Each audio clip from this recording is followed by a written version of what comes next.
form of magic damage to knock those black shields off of other people. And a huge damage scaling here for Bjergsen in the mid lane for TSM. Corki can definitely deliver huge amounts of impact later on. And since they already have a Braum Varus bottom lane, that is a bottom lane that provides a lot of crowd control to work off of. A Kennen from the top side that could also go full AP and come in with those big flanks. They have a decent amount of setup, and now they have scaling damage. Corki and Varus also have plenty of range. A lot of poke can come out from these guys, and if you try to engage on a team that has Kennen and Braum right next to them, they can make a lot of crazy things happen.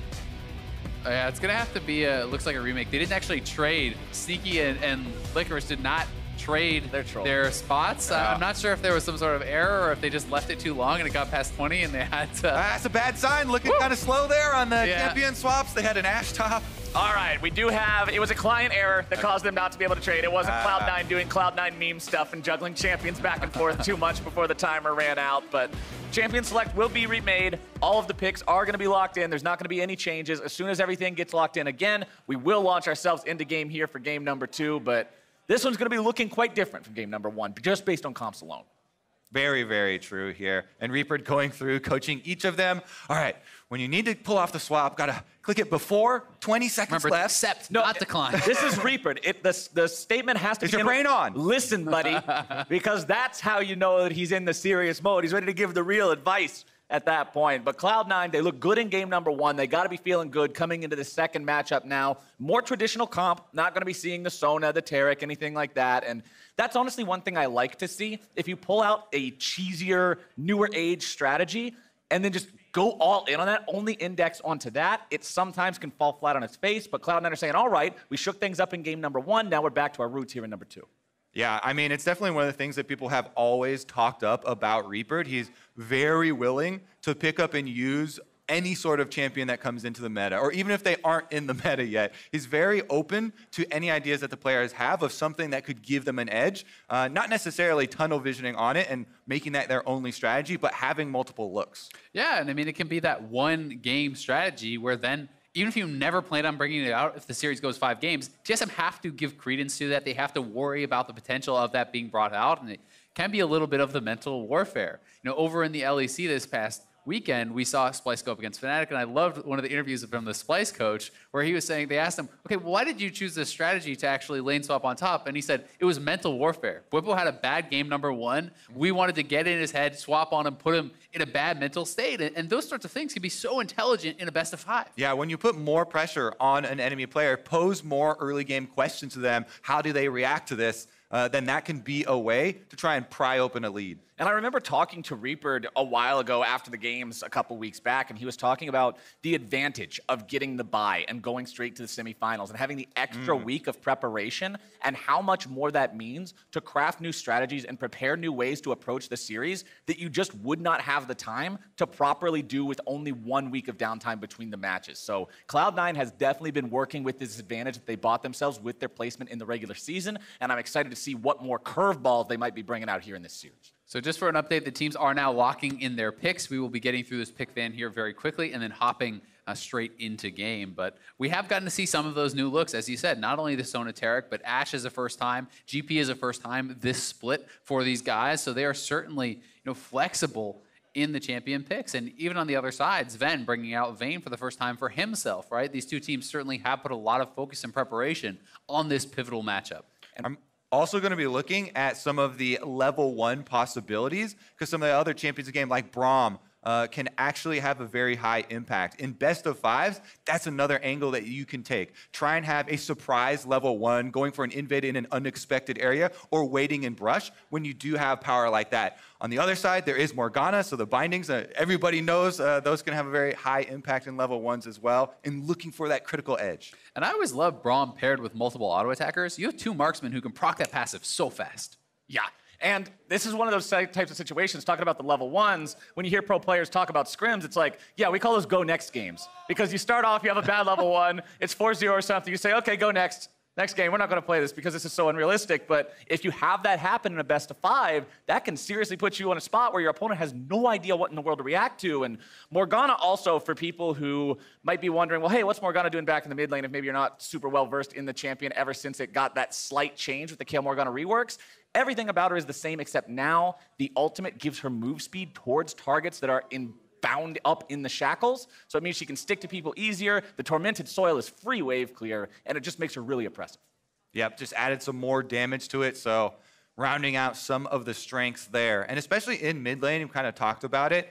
It is about just trying to push out those waves, farm up, and then later in the game, you lend a very long bind duration to your team for trying to figure out picks. Also, Black Shield can be so important for protecting these carries. Yeah, the timing of that to immune a Braum stun, a knock-up from J4, all these different sorts of things that can come through is so critical. TSM does have a fair bit of magic damage to be able to knock through that Black Shield very quickly, though, if it's ever mistimed. The crowd comes to life, and the players take their spots. We're heading into Summoner's Rift here for game number 2 between Cloud9 and TSM. Cloud9 currently leading the series 1-0. As we make our way into this one, you can see Licorice in the top side has that Grasp the Undying here on the Gangplank, ready to deal with the early harassment you mentioned, Isaac, from that Kennen early on in the lane. If you're not tuned into these games while logged into watch.lolesports.com, you're missing out on some free in-game swag while having access to live updating stats all throughout the series. So head on over there if you want to give your watching experience a little bit of an extra edge. All right, little bit of vision given over. TSM knows that there's a ward in the Pixel Brush. Not a big surprise, trying to get the vision down for the early Scuttle Crab. 5 gold advantage. On both sides, yeah. Ooh, TSM, you gonna try it? Nah, Broken Blade, a lightning rush over what's almost a dead ward, but almost still means a ward's hanging out there in the brush. Smoothie and Akaadian walk out. Smoothie might fire off a chair here. Nope, not even gonna hit. Oh, spam your animations, Nisqy. Spam at him.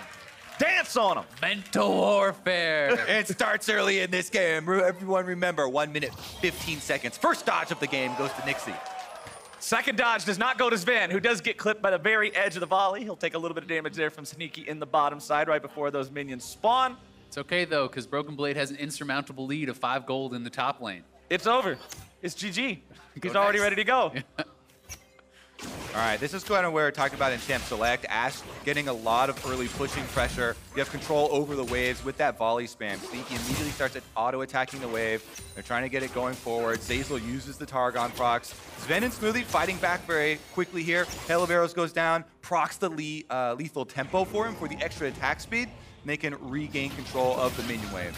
Akaadian immediately from his red buff into the enemy blue, wanting to do some more vertical jungling here this time around. Hanging out on the top side does mean that if Licorice gets a little bit too hyphy there against that Kennen, Akaadian can punish very easily. Broken Blade has started with the E first there.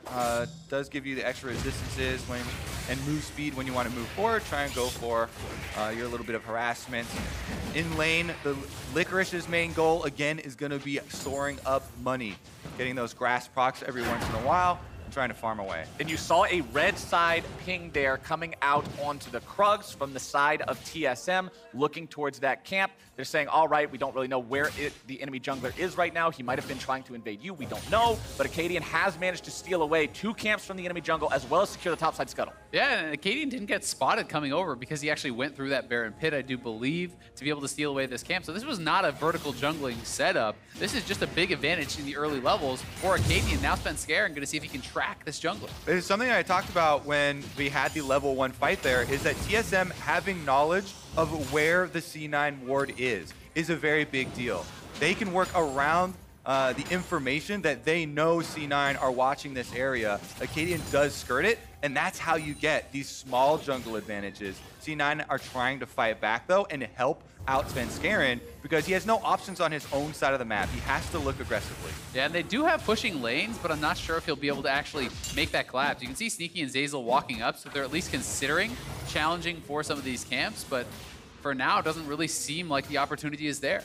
It's one of the biggest and most fun things about jungling is not only working around the information you have, but the information you know your opponents have and trying to predict their moves. I thought you were going to say taking the other guy's stuff. That's my thing about jungling. I like that part too. You walk in there, this is my stuff now. And you immediately just grab all the camps, and if he's not playing the same game, you enjoy a nice lead. You can see Akaadian 27 CS to 16, soon to be 20 of Zven as he collects these wolves. But remember last game, it was Svenskeren on the Hecarim against Akaadian's Gragas, who built himself up a 2-level lead, who was massively ahead in not just farm, but overall game impact the entire time. Yeah, and now for Zven, he's in a situation where there's no camps to farm. You go back to base, and TSM needs to be aware that, okay, this guy's going to be looking to gank. He has no camps to farm, play defensively, get those wards out, and that's why we saw Broken Blade take his time to go into that jungle, proc that vision plant, drop a ward to try to track any potential pass Zven could do. Jungle control is completely a team-based objective, and Broken Blade doing his part there, pushing up on Kennen, getting the extra vision.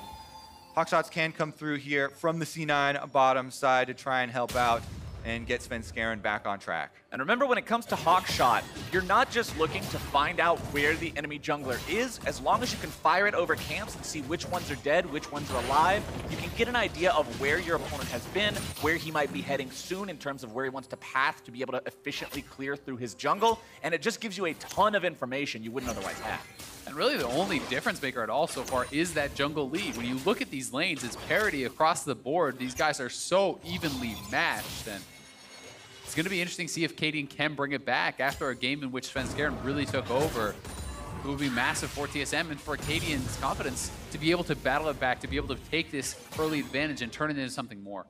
And Akaadian and Broken Blade making their debuts in playoffs here this year, this split. Akaadian has been a part of the LCS for a while, but this is his first time in playoffs, previously on teams that fell short of making that mark. And Broken Blade, I mean, this is his freshman split.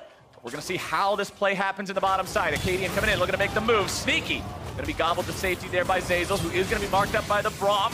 Using the cleanse zone there. Sneaky's going to get himself back. Zven takes some damage too. Yeah, I mean, that's actually a lot of summoners down there from TSM. Sneaky still has his TP available. It did cost the cleanse from Zeyzal, but both of C9's members are going to TP back. Zeyzal actually just spellbooked over to a TP, so it's now no flash on Zven, no flash or ignite on Smoothie. Pretty expensive gank, actually. Yeah, they spend a lot of their summoner spells in an offensive attempt to try and get that first blood money. Zven was thinking he was going to land that arrow for the big burst damage and flash in for the auto to kill, but Sneaky able to avoid it. And thus, C9 do have the advantage in summoner spells down there now. However, TSM still a very slight gold advantage. One thing I want to point out, we're talking about the bottom lane, but as I look towards the top side, it's Bilgewater Cutlass on Broken Blade. Not an AP Kennen style of item. Proto Belt, typically the choice if he wants to go for that. All right, this dragon has started up. It's an Ocean Drake that's going to apply the slow. Makes it fairly difficult, but Zeyzal zones out Akaadian for now. Dragon has to be leashed. I think the tunnel was taken back over. It's too early and too much damage given through. Svenskeren very low. Yeah, but this may actually just allow TSM to start it up. Their bot lane has arrived once more. We'll see if people want to commit to this. Remember, there's no TP on the top laners and no GP ult. Broken Blade is already here. He's roamed down through mid lane. He can join the fight rather easily. He might be a second or two late, but his opponent cannot join. Nisqy! But Nisqy manages to steal it away. Akaadian did not use Smite. That is nerves if you have ever seen it. To lose that to a Morgana pool is so bad. That is such a big dragon to get this early on for laning. Ooh, fair. I mean, they did buff the damage on the Tormented Soil. No, sir. Like that. It is true that they did buff it. Yeah, but when you lose Drake to Spooky Dirt, that is not an acceptable error, and you can see there. Yeah. Cloud9 elated with that one. Plenty of free regeneration in the lane. I mean, this is one of the dragons that when I talk to pros, especially solo laners, they are so tilted when the other jungler takes this, right? And for TSM, for Broken Blade, you roamed all the way down.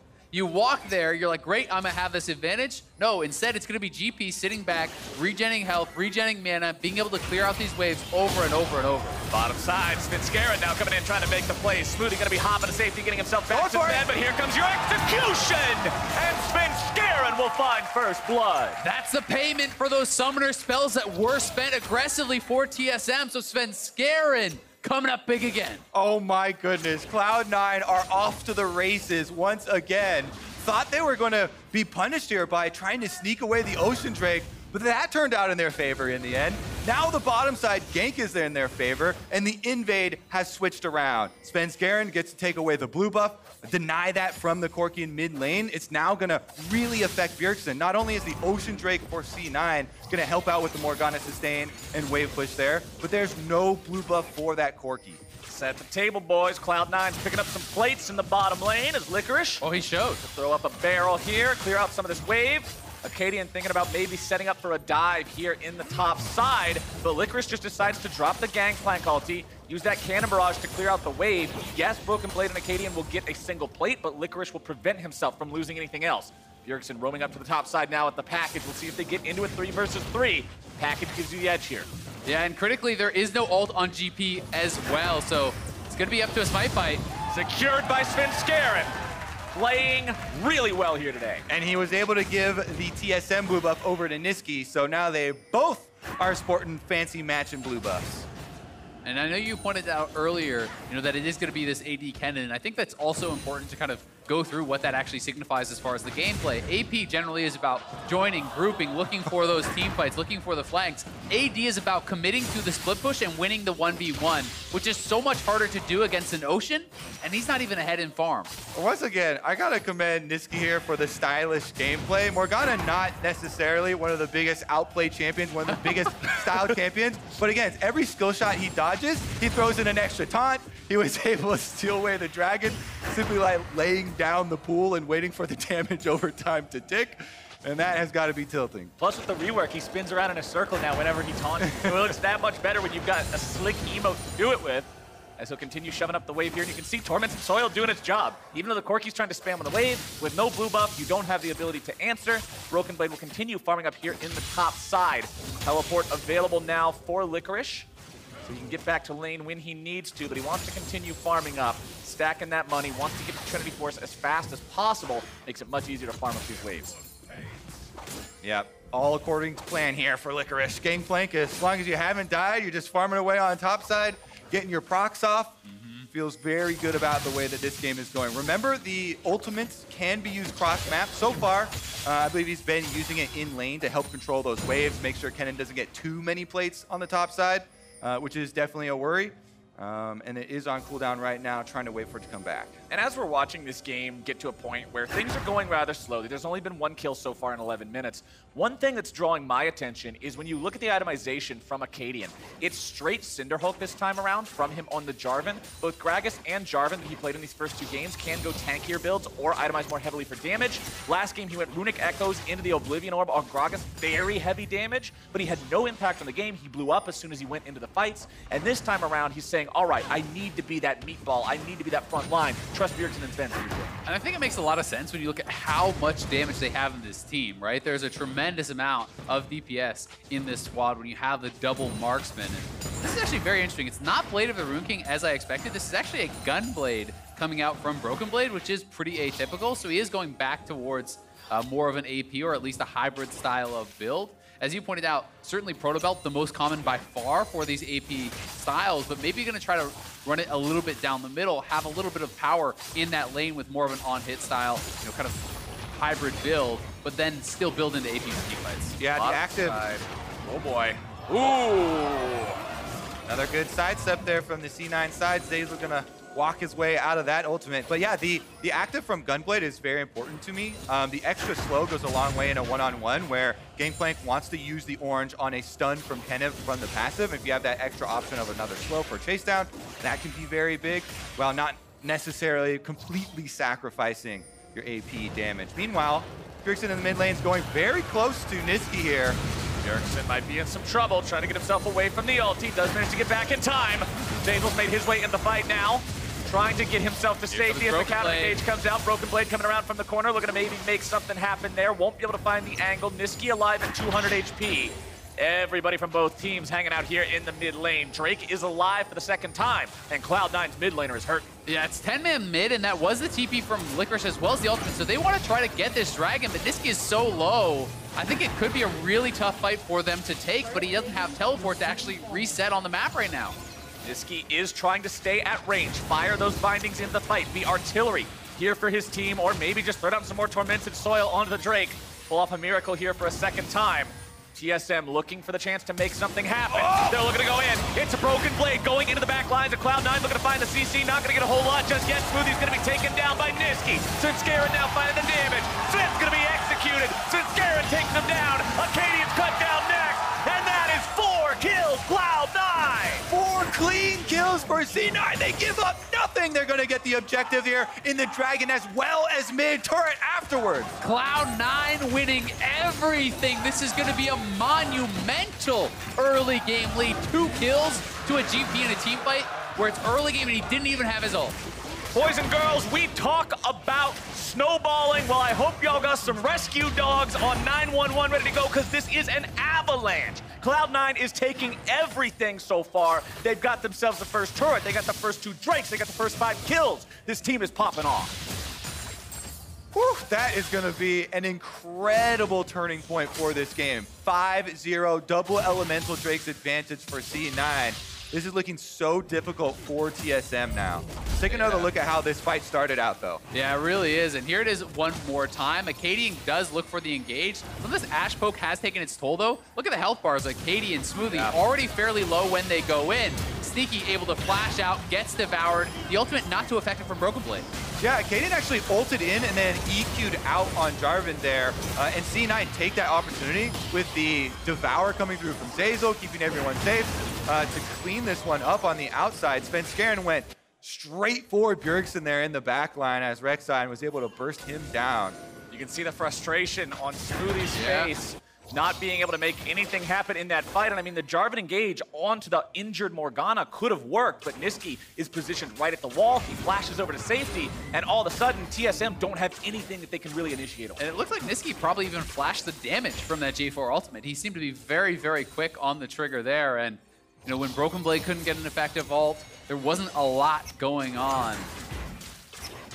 Cloud9 enjoy a 4,000 gold lead here at 15 minutes. And you can see on your screen, 75% win rate with a lead at 15. An outlier in North America, which this season has been a bit of a struggler when it comes to converting leads at 15 into actual victories. But Cloud9 know how to make it happen. They certainly do, but you have to say, at least for TSM, there is the potential of scaling up, of having this double marksman be really powerful in those later stages. Zven and Bjergsen, 2 of the best in the business at playing those late game team fights. So for TSM, it's about mitigation. It's about controlling and stopping additional loss. Right, we were talking about TSM coming into the series, saying how they've only lost 1 out of the last 10 games coming into this best of 5. So even if they are on the back foot, this is not some rookie roster. This is not some squad that has yet to prove themselves that everybody considers an underdog.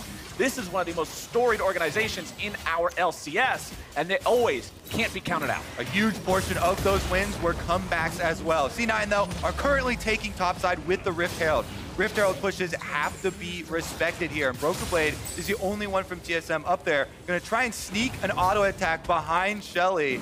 Does get seen by Svenskeren, backs off a little bit, and the charge goes through. Large portion of damage to the turret. And that's a hell of a stat on your screen right now. TSM win behind at 15, still win 78% of their games. That's higher than 75%, my friend. Oh my goodness gracious, Kobe, you're a mathematician over here, huh? 78's bigger than 75. That engineering degree going to work. Yeah, look at that.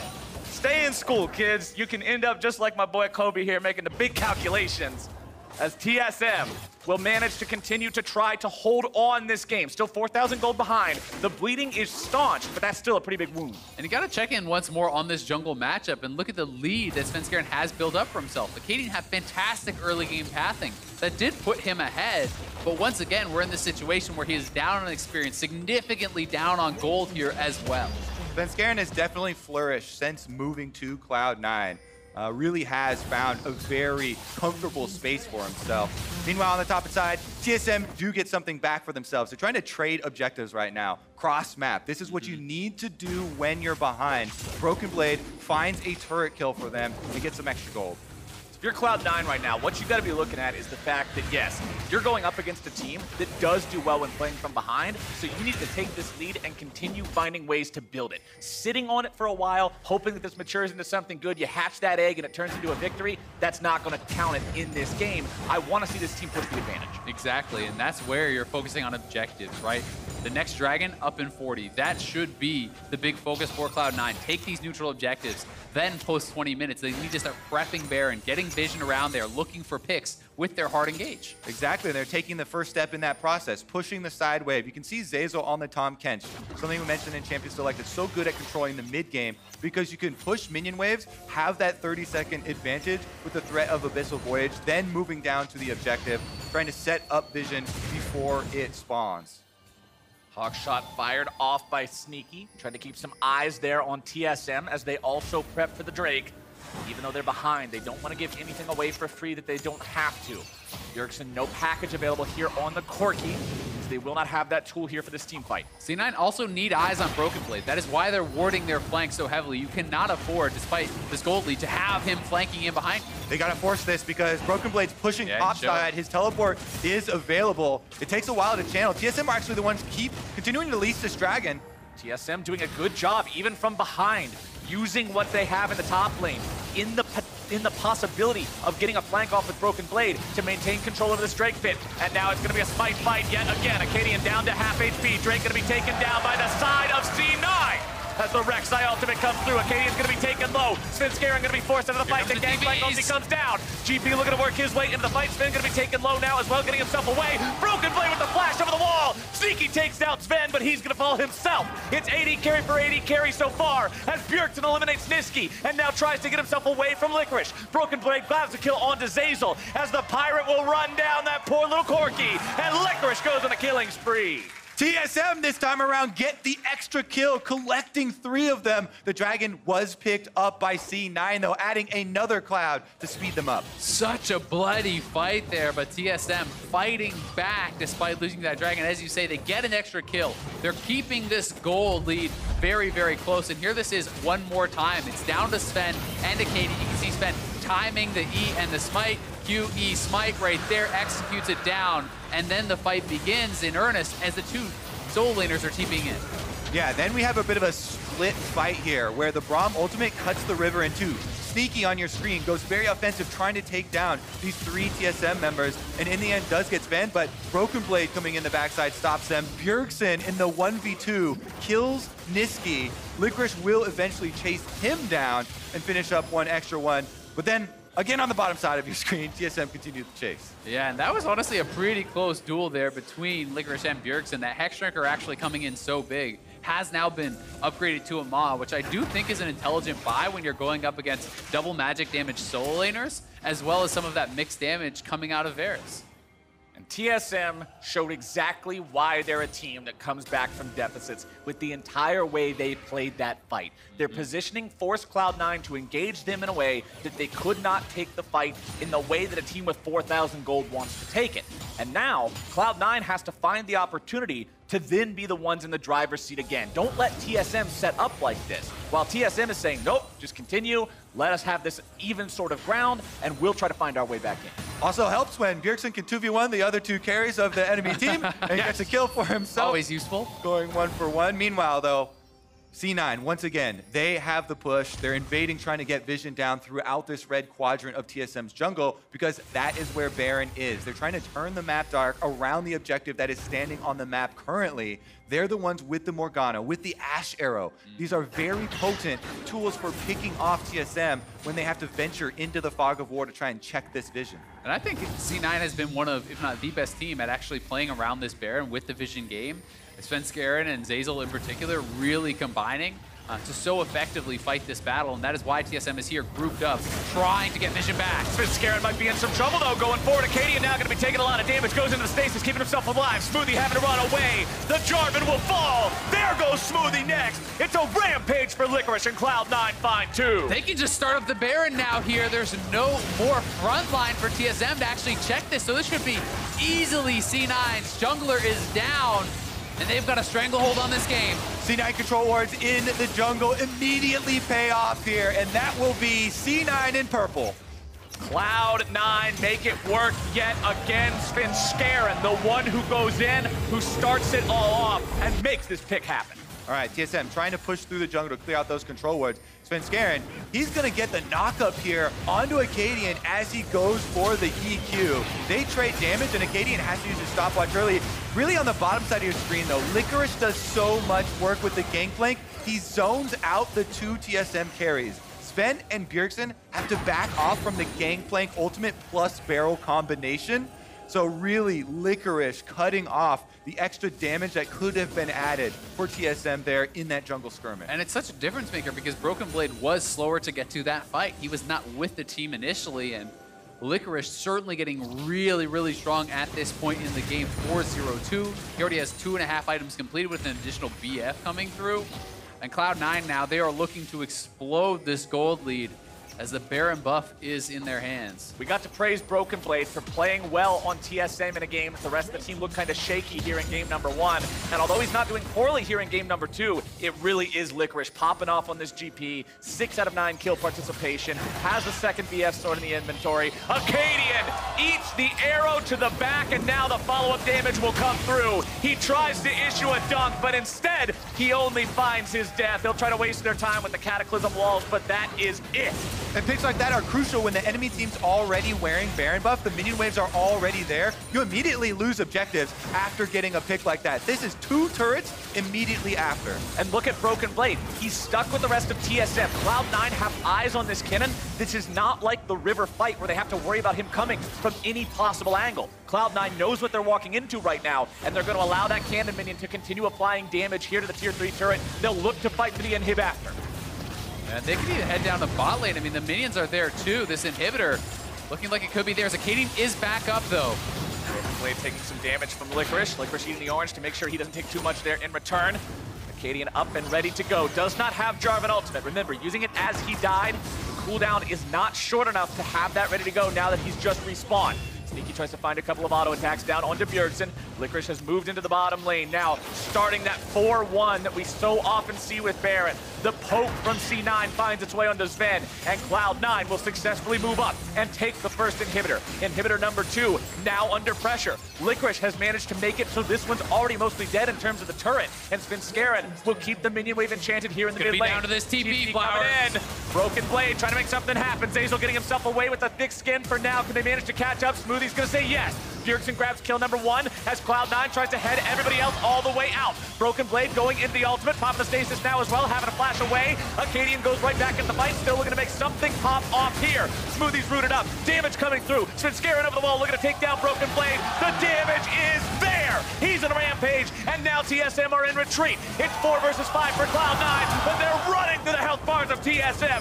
Licorice goes forward, looking to drop some barrels and some damage, but TSM will disengage. They get themselves back into the base. But Svenskeren is still looking for inhib. It's Svenskeren versus TSM. He chases them back to the inhib. They get it with double teleports backing him up. And C9 are done. They all recalled all 3 TP back in. They're going to try to end the game here. Cloud9 going for the end. The teleport comes in. Still no Broken Blade for 10 seconds. Bjergsen into the road. The damage is down. Licorice unstoppable. And Cloud9 are marching to their second victory of this series. TSM will try to hold, but there is no way they can 3v5 this here. Cloud9 have made their way on the Nexus, and they have made their way to match point.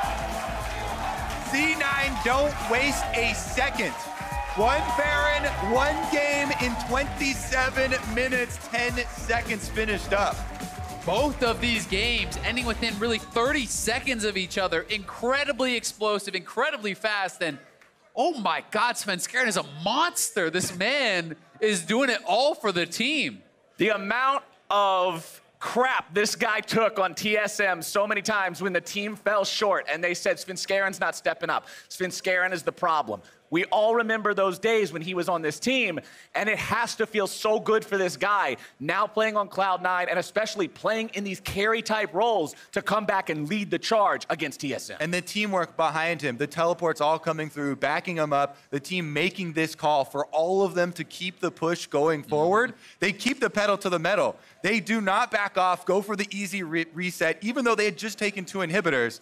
They're looking to end the game as quickly as possible, and they succeed. Yeah, I mean, it's not 1, not 2, but 3 TPs coming in at the same time off of that Baron recall. And Cloud9 looking so dominant in these first 2 games. TSM have had their windows, but now they have to win 3 straight against a C9 that is looking on point. It is reverse, sweep, or bust for TSM. But for more on how Game 2 shook out and Cloud9 won it again, let's hand it back to the State Farm Analyst Desk. That's right, Captain Flowers. TSM is going to have to do something special in these next 3 games as Cloud9 only look to be more and more dominant as they move through the series. Now 2-0 over their opponents. And they did it with a completely different look here in Champion Select. Right, it might be a very short day today. They're both 26-minute games, this game and the previous one, and they did not look close. They're getting killed in lane phase. They're getting killed at every objective fight. And I don't know what's happened to this TSM, but what are they going to do? I can tell you what has happened. Akaadian looked amazing in the Echo Fox series playing the Rek'Sai into the Jarvan. And for some reason, they're just not giving him that champion anymore. That's what he looked best at. He gave it away to Svenskeren now, and he got bopped in this matchup. I thought this was a lesson that was learned a week ago, yet they're not putting him in a position, and that's a face I'd have too. I mean, yeah, there's a lot of things different in this draft as well. The fact that it's not Poppy in the top lane's GP, like you can't think of a harder pivot in terms of, you know, champion play style. Like, this is a pure tank champion. It's a pure hard carry late game champ. So, you know, the fact that we were talking about the flexibility that comes with Licorice versus Broken Blade, you saw it on display here, and that they could punish when they saw an opportunity to. We don't need to pick frontline. We can pick hard carry top. Now, we also had some questions about what happens when Sona or Taric get removed from the field. That's exactly what TSM did. They took Taric off the table. C9's response, Tahm Kench, Ashe. And Zeyzal came up big with the Tahm Kench. Yeah, I mean, Tahm Kench is a pick that is beloved around the world, and it's because of this. They try to engage onto Sneaky, but it doesn't matter. Press W, he's out. You don't even need to burn his flash. That Tahm Kench has cleanse, and we were just talking about it. Could that have killed? Probably, but once again, this is all that you need to do. You just that first game, it was 3 summoners out of TSM for 1 summoner out of Cloud9 in a 3v2. And they didn't get the kill. And it was equally effective in teamfight. Once you get out of laning phase, they see this clump right here of 3 people. They go for the Jarvan ult. They're seeing a 3-man J4 into Kennen combo.